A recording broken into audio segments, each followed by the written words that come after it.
आन्तरिक पर्यटनको प्रबन्धन साथै लिम्बू जातिको मौलिक पर्वहरूको संरक्षण गर्न केराबारी 7 गोकुलेटारमा चोतलुङ पार्क निर्माण गरिएको छ।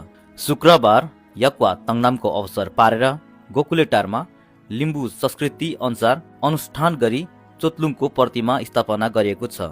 लिम्बू समुदायले परम्परादेखि मनाउँदै आएको मौलिक पर्वहरू चासोक तङनाम, यक्वा तङनाम, कखफेवा तङनाम र सिसेक्पा तङनामको अवसरमा इष्ट सेवा युमालाई भागेर चोतलुङमा अनुष्ठान गर्ने प्रचलन चलिआएको छ। केराबारीको सुन्दर यस गोकुलेटारलाई आन्तरिक पर्यटनको प्रबन्धन गर्न र सांस्कृतिक धरोहरलाई जोगाउन चोम्लुङको निर्माण गरिएको केराबारी 7 निवासी दिपेन चेम्जङ बताउनुहुन्छ।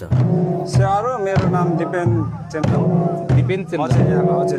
स्थानीय आज चाहिँ यो हाम्रो याक्थुङ लिम्बू जातिको एउटा चोतलुङ लुङ गाडेर होइन आज उमौलीको दिन चाहिँ यो यसो उमौलीको पर्वको साथसाथै यक्वा ताङनाङ भन्छ होइन, युमा खमा पनि भन्छ।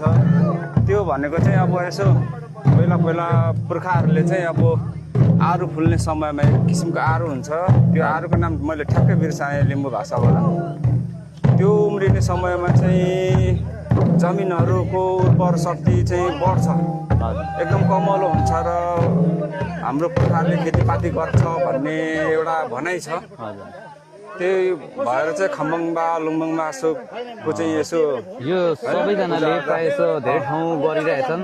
हजुरहरूको यो विचारमा चाहिँ यहाँनिर किन अहिले यहाँ गर्नुपर्छ भन्ने भयो? यहाँनिर यो चाहिँ किन गर्नुपर्छ भने अहिले लोप हुँदैछ। हजुर, लोप हुँदैछ। हामीले हाम्रो संस्कार संस्कृतिहरू होइन पुर्खाले ल्याएको ज्ञानहरू जोगाउनु पर्छ। त्यसैले गर्दाखेरि त्यसलाई प्राथमिकतामा राखेर हाम्रो पुर्खाहरूलाई चाहिँ सम्मान गर्नका लागि हामीले पनि केही कदम अगाडि बढाउनु पर्छ, केही गर्नुपर्छ है भनेर चाहिँ यहाँको युवाहरू साथै अग्रजहरू अगाडि बढेर उत्साहजनक आज यो लुङको नाम चाहिँ अब चोलुङ राखिएको छ होइन। चोलुङ पार्क यो चाहिँ केराबारीको 7 नम्बर वडाको गोकुलेटारमा पर्छ भनौँ न। यो यसरी सुरु भएको छ। युवाहरूको जोस जाँगर यसलाई प्राथमिकता दिँदै अब एउटा ऐतिहासिक दिनको सुरुवात भएको छ भनौँ न आजको दिनमा चाहिँ। ठिक छ, एकदम खुसी लाग्यो हजुरसँग भेट भएर बोल्नु पायो। हजुरले धेरै कुरा भनिदिनु भयो, त्यसको लागि धेरै धेरै धन्यवाद। तपाईँलाई पनि आइदिनु भयो होइन, भिडियो बनाइदिनु भयो, अलिकति राम्रो यहाँको आन्तरिक पर्यटनको लागि चाहिँ तपाईँले सूचनाको प्रवाह गरिदिनु भएकोमा तपाईँलाई धेरै धेरै धन्यवाद छ है। ल नोगेन है। त्यसै गरी शुक्रबार नै केराबारी 9 मा किराँत याक्थुङ चुम्लुङको वडा समिति गठन भएको छ।